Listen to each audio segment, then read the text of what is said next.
Ah, la bibliothèque, temple silencieux, sanctuaire des mots, antre des odeurs de papier, ancien et de café oublié dans un coin. On y entre en douceur, comme on franchit le seuil d'une église où les saints sont des auteurs et les prières des notes de bas de page. Mais moi, je ne viens pas ici pour le calme. Oh non, moi je viens pour les noms. Ces noms tracés sur les cartes de près me racontent des histoires plus passionnantes que le roman lui-même. Louise Martin, Ahmed Ben Ali, Clémence Dupont. Chaque signature est un mystère, un poème codé. Qui était-il? Quels frissons ont-ils ressentis en tournant la page sur Sainte-Prèse? Peut-être se sont-ils étouffés de rire à la même blague que moi, ou peut-être ont-ils pleuré comme des enfants sous la pluie. Et moi, dans mon rôle de détective littéraire, je rêve peut-être un futur ami.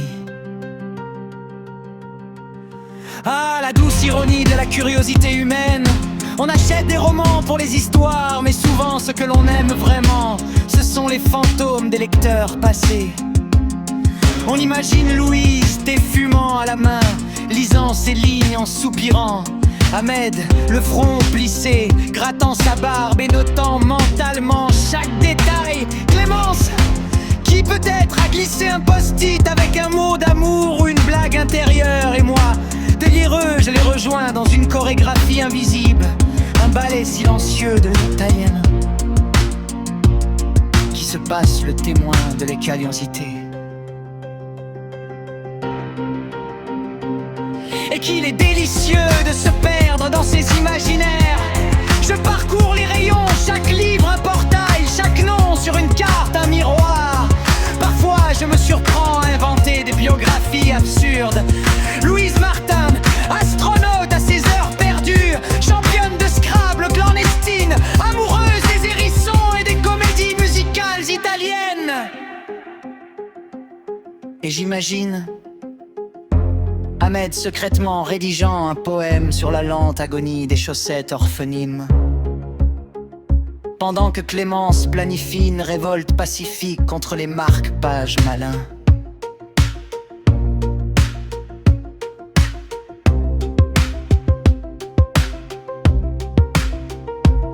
Mais ce qui me fait rire le plus, c'est l'idée que ces inconnus sont aussi curieux de moi. Quel jour viendront-ils se demander qui a emprunté mon livre, qui a tourné mes pages comme on tourne les clés d'un coffre-fort?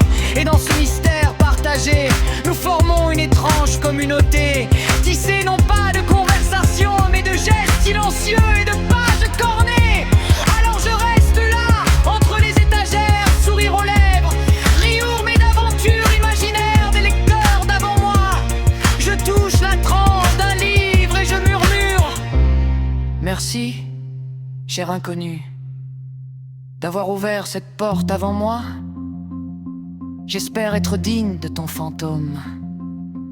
Et je pars, livre sous le bras, le cœur léger, avec la certitude que quelque part, dans un futur improbable, Louise, Ahmed ou Clémence pourraient me reconnaître. Ou peut-être pas. Peu importe la magie, après tout, réside dans le simple fait de lire, de rêver, de sourire devant des noms qui, pour un instant, deviennent des amis invisibles.